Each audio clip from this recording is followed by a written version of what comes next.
This is a response to a lecture that was given by Dr. Bart Ehrman on January 24th, 2013. A lecture titled, "What Kind of a Text is the King James Bible? Manuscripts, Translation, and the Legacy of the KJV." Dr. Ehrman's lecture was connected with the Manifold Greatness touring exhibit, which was prepared as part of the celebration of the 400th anniversary of the publication of the King James Bible. The main purpose of this lecture is to refine the good start that Dr. Ehrman made in that lecture. He got a lot of things right. He said that people should read the King James Bible. He acknowledged the poetic majesty of its language. He affirmed that it should be celebrated and that it has many virtues. He even said, in some ways, it's the best Bible. Unfortunately, Dr. Ehrman also got some things wrong. I want to be clear at the outset of this response that my main focus is the content of the lecture. I take it for granted that the sponsors of the Manifold Greatness Project, including the National Endowment for the Humanities, did not intend to sponsor the spread of false and misleading claims. I also take it for granted that Dr. Ehrman did not deliver the lecture with the intent to misinform his listeners. As we begin to test some claims that were made in the lecture, I want to point out the purpose of this box. The numbers in the box indicate approximately where, in Dr. Ehrman's lecture, you can find the statements that I'm addressing. For the first 25 minutes of the video, it is basically unobjectionable. But then Dr. Ehrman referred to the 1881 Revised Version as a revision of the King James. This very common claim is only partly correct. As far as the New Testament is concerned, a strong case could be made that it would be more accurate to name that version the replacement version. Its Greek base text, the text that the New Testament is based on, was very different from the base text of the KJV. The translation committee of the Revised Version did not use the KJV's New Testament base text. They replaced it. The base text that they introduced did not descend from Tyndale's base text. The advertisements for some recent Bible versions gives the impression that the new version is the textual heir of the King James Version, but that is erroneous. In the case of the New King James Version, that description is basically correct. But the NIV and the New Revised Standard Version and the English Standard Version do not fit that description. Their New Testament-based texts have descended from the 1881 Greek text, not the Greek base text that was in use in the 1500s and early 1600s.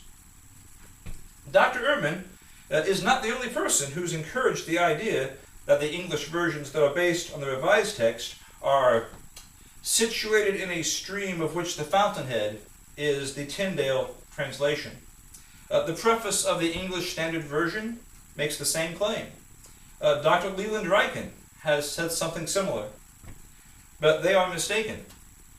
If you compare the Greek text of Tyndale and the Greek text used for the 1881 Revised Version, and the Greek text used for the English Standard Version, you will see that, except for the book of Revelation, Tyndale's version and the King James Version were based on a form of text that is primarily Byzantine.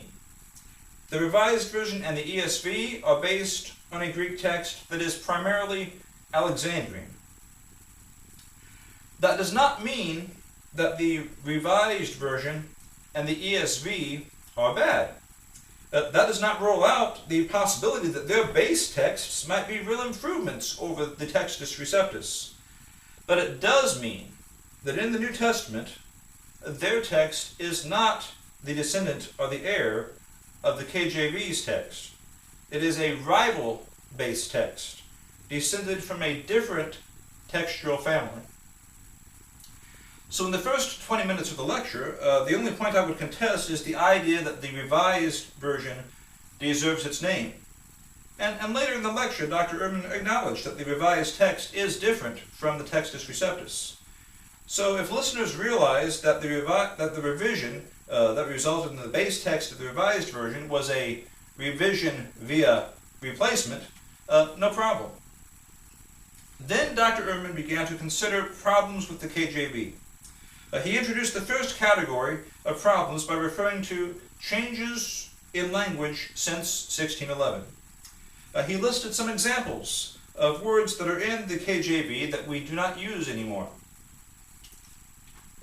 For this part of the lecture, Dr. Ehrman seems to have relied on a book called The English Bible from KJV to NIV, A History and Evaluation, by Jack P. Lewis.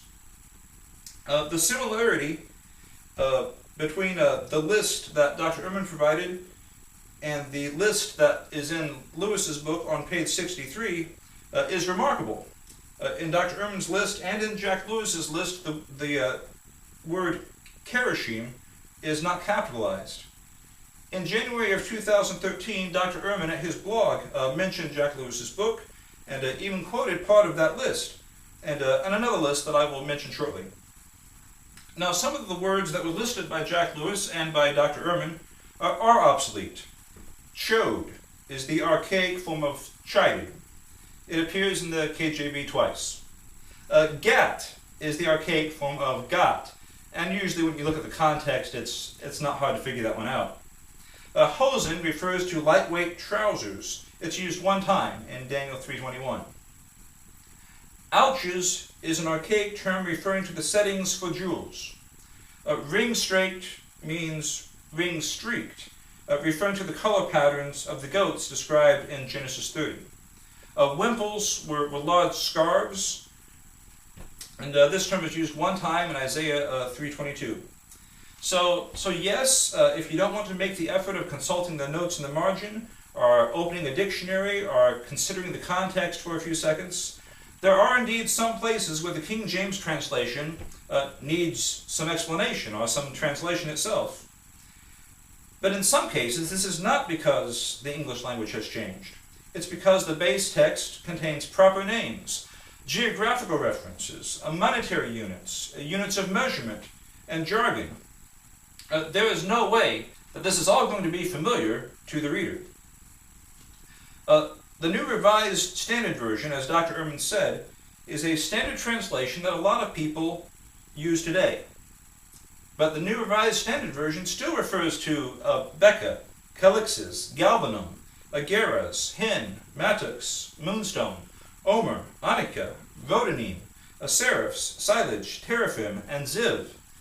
Readers of the New Revised Standard Version will not automatically know the way to Havilah, Zeboim, Nephtoah, Shahazuma, or Ataroth Adar. If you approach the King James Version or any other Bible translation with the expectation that the translators were obligated to make everything crystal clear and to relieve you of the responsibility to investigate and contemplate the meaning of the text, you are laboring under a misconception. There are some archaic terms in the KJV, but the puzzlement caused by the archaic terms in the KJV is no worse than the puzzlement caused by unfamiliar terms, which will be found in every accurately translated Bible. Part of the reason why people read the Bible is to learn, to become familiar with what was previously unfamiliar. Readers of the KJV, in order to understand a particular sentence, will sometimes need to glance at a note in the margin, or consult a dictionary, or use online research tools, or in extreme cases, even ask their preacher about it. But bearing these burdens might make you a more careful interpreter of the Bible. Now about that word almug. It is also in the New Revised Standard Version. The word algum is also in the New Revised Standard Version. Both almug and algum refer to a kind of tree. The word kerashim, contrary to the impression that Dr. Ehrman apparently received from Jack Lewis, is a proper name. It appears in 1 Chronicles 4:14. The New Revised Standard Version has Geharashim, which is also unfamiliar, but that's because we're looking at a proper name. The term Habergian is strange when most people first meet it, because it represents a technical term. It refers to a chainmail vest used by soldiers. Sometimes the vest had a protective hood. It was not a full top-to-bottom coat of mail. Habergian is a rare term, but it is a very appropriate term. The term cab refers to a Hebrew measurement unit, like pint. It appears in the KJV one time, in 2 Kings 6:25, and the New Revised Standard Version uses the same word. In 1 Kings 14:3, the KJV has the word cracknels in the text. Cracknels are biscuits. The 1611 KJV had a margin note beside this term, are cakes. Dr. Ehrman did not mention the margin note. Taken as a whole, 1 Kings 14:3 in the KJV is not hard to understand. The term ligure refers to a kind of gemstone. Unless you specialize in the study of rocks and minerals, specific names like this one are going to be unfamiliar. The New Revised Standard Version has jacinth, but other translations say that the gemstone being referred to was an opal, or turquoise, or topaz, or amber.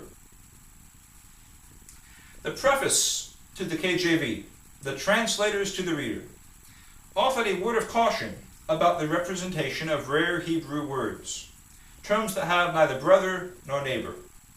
Specifically, the preface said, "There be many rare names of certain birds, beasts, and precious stones, etc., concerning which the Hebrews themselves are so divided among themselves for judgment, that they may seem to have defined this or that, rather because they would say something than because they were sure of that which they said." The translators urged their readers to exercise caution in regard to the identity of certain birds, beasts, and precious stones, etc., because the meaning of some rare terms can only be narrowed down. It cannot confidently be drawn into an exact focus. For that reason, they sometimes declined to pin down exactly what a particular term meant.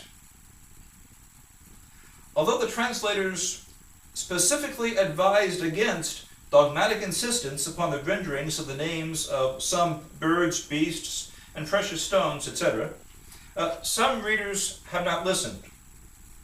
Criticisms are still made about the renderings of the names of birds, beasts, stones, and plants, such as the reference to a sycamine tree in Luke 17:6. Objections have been made against legendary animals in the King James Version, such as the following. This list appeared on a slide that was part of Dr. Ehrman's lecture. The unicorn, the satyr, the dragon, the cockatrice, and in a margin note, the arrow snake. Readers of Jack Lewis's book will see this list on page 63. They will even see the same incorrect citation about the arrow snake. The margin note in the KJV that mentions the arrow snake is not alongside Genesis 49:11, it's beside Genesis 49:17. I understand why the presence of these terms in the KJV is the subject of criticism, but I think the critics have minimized or else simply ignored the warning in the preface against dogmatic insistence on the meaning of the names given to birds and beasts and precious stones. Which is better, to have one rendering that you know should be regarded as an approximation based on traditional interpretations, or to have several different renderings found in a dozen translations, each of which is precise, but most of which must be wrong? A lot more could be said about this, especially the term unicorn, which is said to have horns in Deuteronomy 33:17. And it should be noticed that in Isaiah 11:18, where the 1611 King James Version has cockatrice in the text, it has a margin note, or adders. And in Isaiah 13:21, there's a real question about whether Isaiah meant to refer to wild goats or to demons. The Revised Standard Version kept those satyrs there. But let's move along.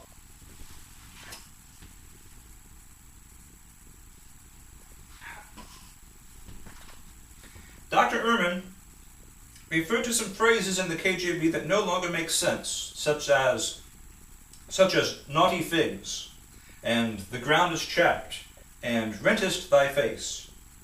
Jack Lewis listed these phrases and more on page 55 of his book. The meaning of the words has changed.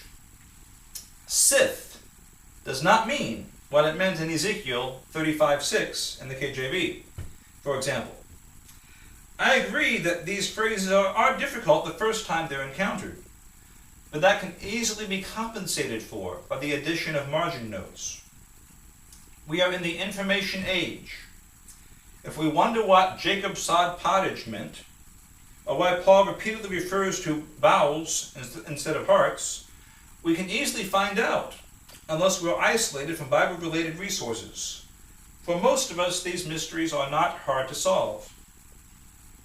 Consider Ecclesiastes 12:11, which Dr. Ehrman described as incomprehensible. When he read this verse, some of his listeners laughed. Then Dr. Ehrman mentioned that he consulted some other translations, only to find out that they don't make sense either. Ecclesiastes is wisdom literature. It's not baby food. You have to chew on it sometimes. Let's take a minute to consider what this verse might mean. The words of the wise are as goads. What is a goad? It's a pointed stick that farmers use to poke their animals so they will go where they ought to go. The words of the wise are as nails fastened by the masters of assemblies. Sometimes shepherds or animal farmers would have nails attached to their goads so as to prick the animal's skin to get it to move. Advice from the wise can be like that. It's no fun to be poked, but if a nail is what it takes to get us moving in the right direction, it's worth it. The more wisdom touches us, the more we should move. But in a way, the nails of wisdom do not only move us, they establish us. The wise words that help us go where we should go also build us into the people we ought to be. And the words of the wise are given from one shepherd. God is the true giver of wisdom. When we seek to live according to the wisdom that begins with the fear of the Lord, the good shepherd will guide us. If he wants us to move, and if it takes a nail to make us move, then that nail is like a nail that's being used by an experienced builder. What is he building? What is his handiwork? We are. We are his handiwork. By causing us to pay attention to wise advice, God is making us into the people he wants us to be. Okay, the next part of Dr. Ehrman's lecture focused on words in the KJV that have changed in meaning since 1611. Some examples of this are the term conversation, strange, prevent, and careful. I agree the translation needs a translation at these points, and at some other points that were listed in Jack Lewis's book on pages 55 through 58.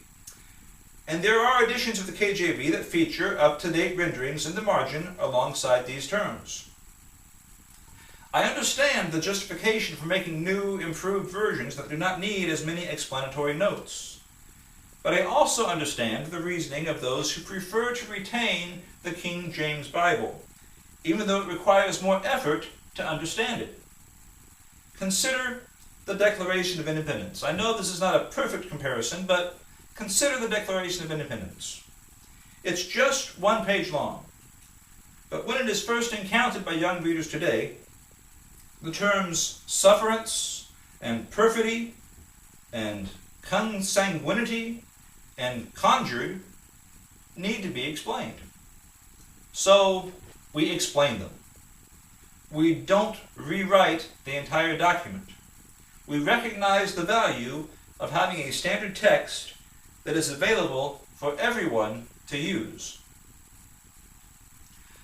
43 minutes into the video, Dr. Ehrman claimed that two passages in the KJV were influenced by the theological biases of the translators. One is Daniel 3:25, and I think Dr. Ehrman is right about this one. Nebuchadnezzar's statement there means that he believed that he saw some sort of divine being in the fiery furnace. It does not mean that he recognized that this divine being was the Son of God. The other verse is Isaiah 7:14. In the course of describing the background of this prophecy, Dr. Ehrman confused King Ahaz of Judah with King Ahab of Israel. In addition, he tended to assert, rather than prove, that the King James Version's translators did not translate this passage objectively. There are a couple of nuances in the Hebrew text. To keep things brief, I will focus on only one, the Hebrew term Alma. This term is like the English word maiden. It refers to a young, eligible woman.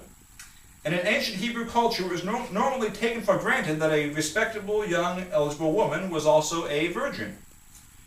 There is another Hebrew term that emphasizes virginity. That's not the term that's used in Isaiah 7:14.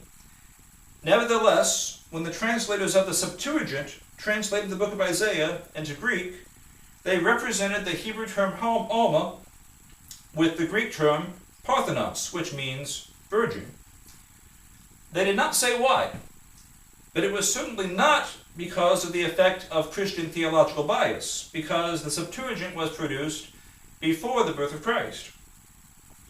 It looks like the Septuagint's translators believed that Isaiah meant that in the days of King Ahaz, a woman who was a virgin at the time Isaiah delivered this prophecy was going to subsequently conceive and bear a son.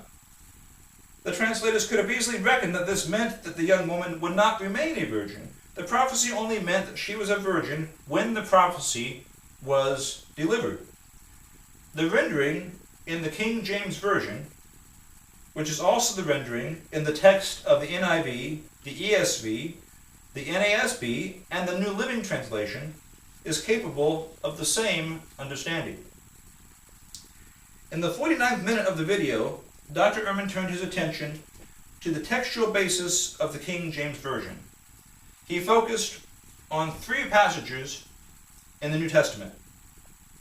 The first passage that he reviewed was the Johannine comma in 1 John 5:7. His slide identified the passage as 1 John 5:7 through 8, although most of verse 8 is not the Johannine comma. The Johannine comma is the part that comes after the words, "For there are 3 that bear record. In heaven, the Father, the Word, and the Holy Ghost, and these 3 are one. And there are 3 that bear witness in earth." It's a part of verse 7 and the first little part of verse 8. This phrase is not found in most Latin copies of... This phrase is found in most Latin copies of 1 John, but it's not found in most Greek manuscripts. It's found in hardly any Greek manuscripts. And the few Greek manuscripts that contain it are mostly very late manuscripts. Some of them show clear signs of having been influenced by the Latin text at this point. Normally, researchers would conclude that a textual variant that has such weak support must not be original. Almost all researchers, including myself, reach that conclusion. But the Johannine comma still has some supporters. They have noticed that there is patristic support for the Johannine comma from the late 300s and 400s. Patristic support that is significantly older than the vast majority of the Greek manuscripts of 1 John. They've also noticed a statement in the writings of Cyprian, a church leader in the early 200s, that looks like a reference to this phrase. It has been proposed that Cyprian was just expressing an allegorical interpretation of verse 8, so as to say that the Father is represented by the Spirit, the Son is represented by the water, and the Spirit is represented by the blood, somehow. But the supporters of this proposal have not convinced everybody that that's what Cyprian was doing, because it kind of seems more natural to link the Holy Spirit to the Spirit mentioned in verse 8. A Latin manuscript used by Cyprian would have been made before the production date of our earliest existing copy of 1 John. So supporters of the genuineness of the Johannine comma, who interpret Cyprian's statement as a reference to it, say that the oldest evidence is on their side. They also point out that if it's fair for other people to think that a textual variant is original, even though it's only found in a very small minority of Greek manuscripts, then their support for the Johannine comma is not that unusual. In Mark 1:41, early Latin manuscripts say that Jesus was angry, but only one Greek manuscript, Codex Bezae, a manuscript that has a page in Latin accompanying each page in Greek, Codex Bezae says that Jesus was angry in Mark 1:41. Dr. Ehrman favors that variant, even though it's only found among all Greek manuscripts in just one. That variant, there in Mark 1:41, was even adopted into the new edition of the NIV, the New International Version. Mark 1:41 in the old NIV says that Jesus was filled with compassion, and that's what we find in almost all the manuscripts in Greek, except this one. And in the new edition of the NIV, in Mark 1:41, Jesus is indignant. It's quite a change. It looks like the researchers must think that the early Latin evidence is very important, and that even a very small minority of Greek manuscripts might preserve the original reading. In addition, supporters of the genuineness of the Johannine comma can point out that a relatively simple scribal error can account for its loss in the Greek text. During the question and answer time that followed his lecture, Dr. Ehrman described this kind of scribal mistake. He referred to the passage where Jesus says, "Whoever confesses me before people will be confessed before the Son of Man. Whoever denies me will be denied before the Son of Man." There is no such passage. It looks like he was trying to quote Luke 12:8-9, but he misquoted Jesus. That's not what Luke 12:9 says. Nevertheless, it illustrates how copyists could accidentally skip part of the text they were copying. If a copyist's line of sight drifted from the first occurrence of "before the Son of Man" to its second occurrence, then the intervening words, "whoever denies me will be denied," would be lost in the copy he was making if the proofreader was as careless as the copyist. In the same way, or in a similar way, if an early copyist of John slightly altered the opening phrase of verse 8 so the words "on earth" were lost or were moved to the front of the verse, then when that manuscript was used as an exemplar, the Johannine comma could be accidentally lost if the copyist's line of sight drifted from the words "who bear record" in verse 7 to the exact same words at the beginning of verse 8, thus skipping everything in between.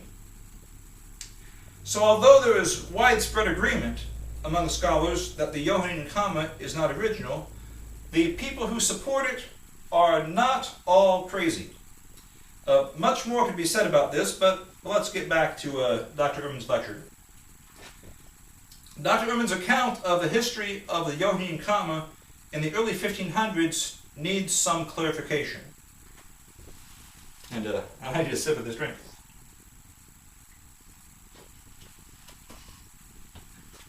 Okay, Dr. Ehrman's account of the history of the Johannine comma in the early 1500s needs some clarification. He claimed, Erasmus apparently said, "If you can find me a Greek manuscript with that verse in it, I'll put it in my next edition." But that's not what Erasmus said. After the first edition of Erasmus's Greek New Testament was published in 1516, and the second edition was published in 1519, Erasmus responded to some scholars who had criticized his work. One of them suggested, strongly, that Erasmus had omitted the Johannine comma due to negligence. Erasmus replied that it was unfair to accuse him of negligence because he had not found the phrase in any of the Greek manuscripts he had been able to consult. And if he had found the phrase in just one Greek manuscript, he would have included it.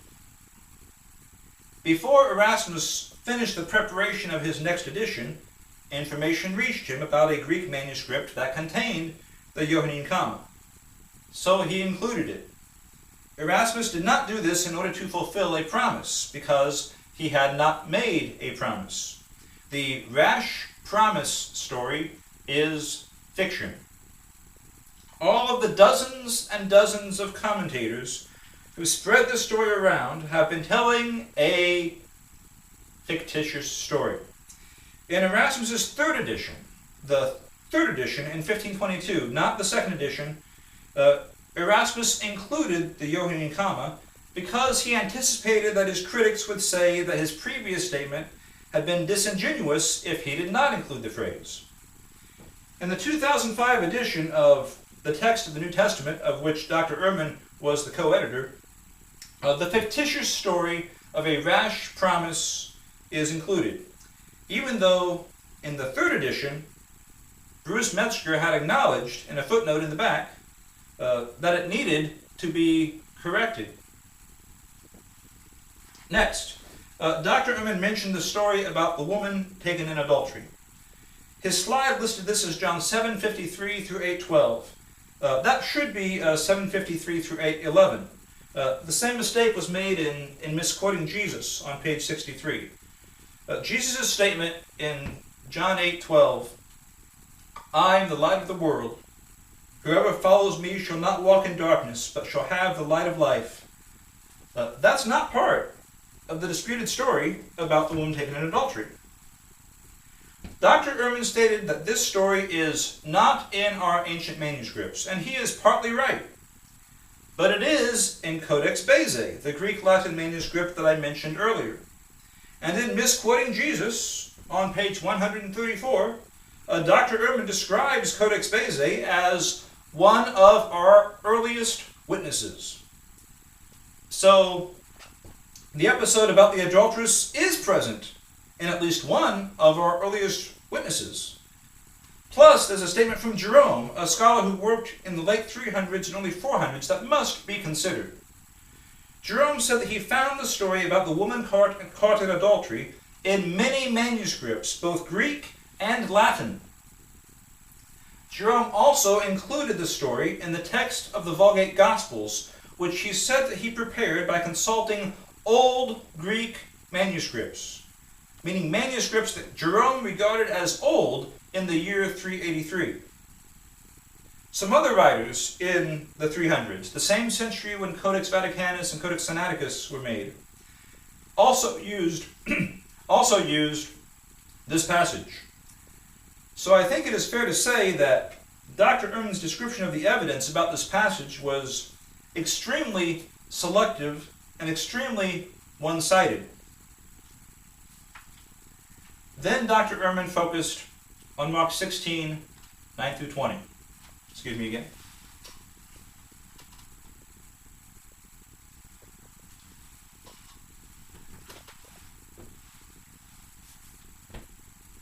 Then Dr.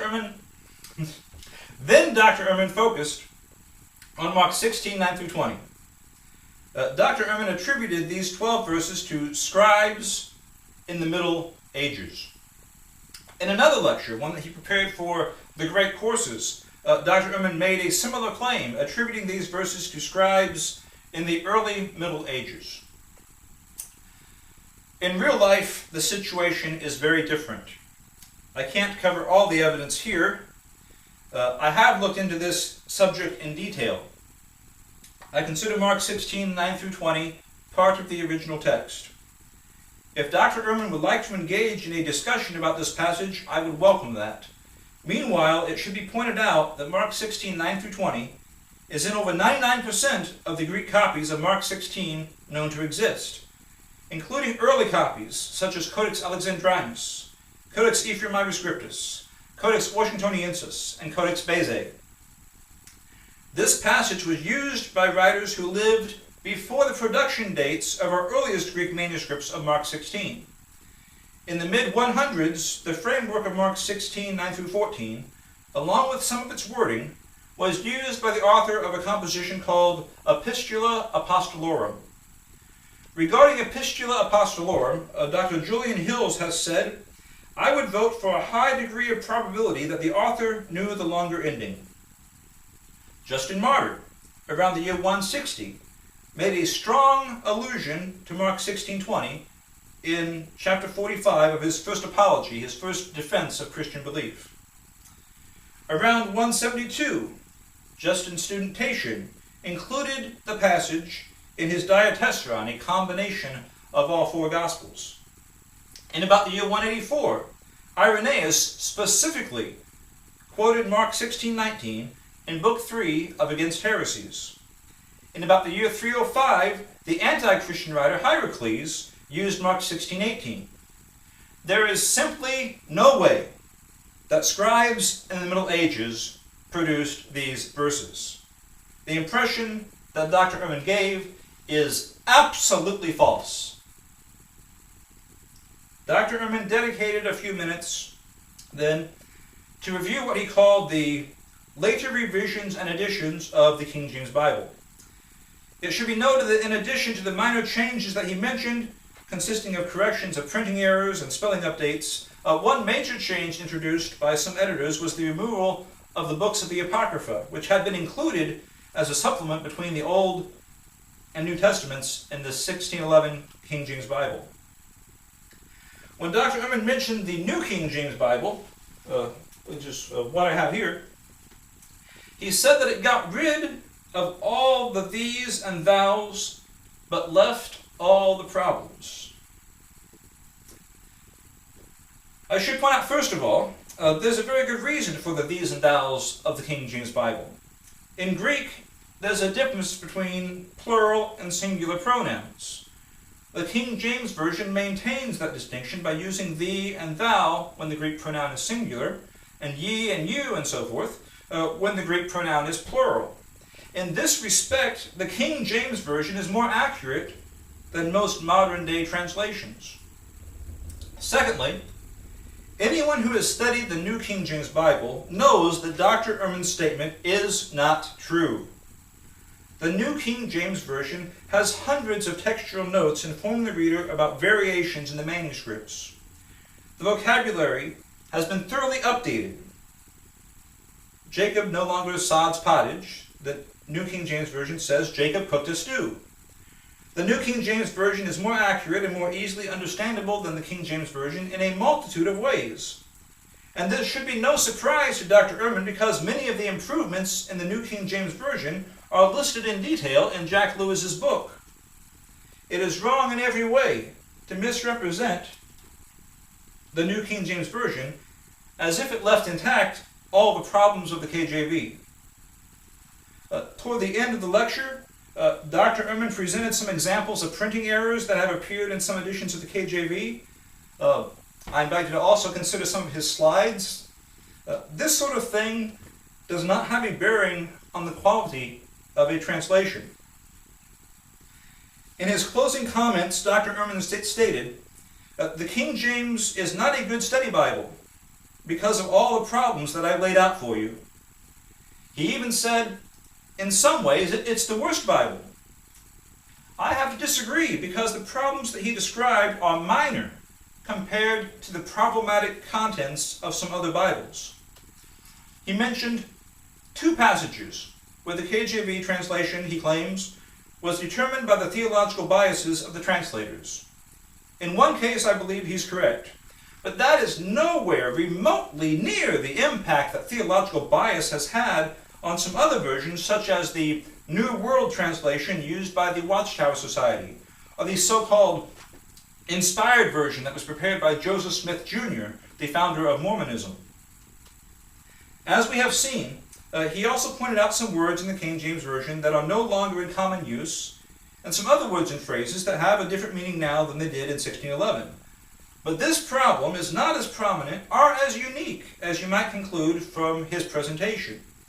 Half the words in his first list do not occur more than twice in the KJV. In addition, a King James Version study Bible, if it is well made, is going to have margin notes alongside those words and phrases. A much more serious problem in some modern translations is not the presence of archaic words. It's the presence of modern words. Consider this small sample of words and phrases that are included in one of the most popular new versions. The Message, the Bible in today's language. Canaries, casseroles, coffee, Band-Aid, not bandage, Band-Aid. Dictionary, talk show, strawberries, graffiti, facsimiles, x-ray, opinion polls, a house of cards, silk pajamas, pay the piper, pole to pole, tame a tiger, and galaxies. In the message, Colossians 2:10 says you don't need a telescope, a microscope, or a horoscope, which resembles a line from an old George Harrison song more than it resembles anything in the Greek text of Colossians 2:10, which of course was written long before the invention of telescopes and microscopes. If you want a Bible to study and from which to learn doctrine, which is part of what we have Bibles for, then the message is astronomically worse than the King James Bible. The King James Bible is essentially a word-for-word translation. When it is supplemented by competently prepared notes and explanations, it is superior as a study Bible to most of the translations and paraphrases that have been produced in the past 50 years. So I take issue with Dr. Ehrman's conclusion about the quality of the King James Bible as a study Bible. He got some things right, but some of those criticisms are very minor. Some of them apply to modern translations just as well. And some of his criticisms of the faults in the KJV are themselves faulty. Some of them were apparently dependent upon Jack Lewis's book, and thus perpetuated Jack Lewis's misrepresentations. Dr. Ehrman did not mention statements in the KJV's preface which should be considered in the evaluation of some of the textual features that he mentioned. And when describing the textual basis of the KJV, he made a series of misrepresentations while omitting several important facts which, if they had been mentioned, would have given his listeners very different impressions than the ones they received. Furthermore, although I have focused today on just one lecture, I believe that similar mistakes, misrepresentations, and half-truths could be found in Dr. Ehrman's other lectures and books. So if you use those materials, either books and lectures that Dr. Ehrman has made in the past, or that he may release in the future, be on guard against selective treatment of the evidence. Be on guard against ambiguity that conveys a false impression. Watch out for misquotations. Watch out for simple confusion. Look out for unfair comparisons. Beware of historical inaccuracies. And watch out for broad misrepresentations like the one he made about the New King James Version. Test everything. Thank you.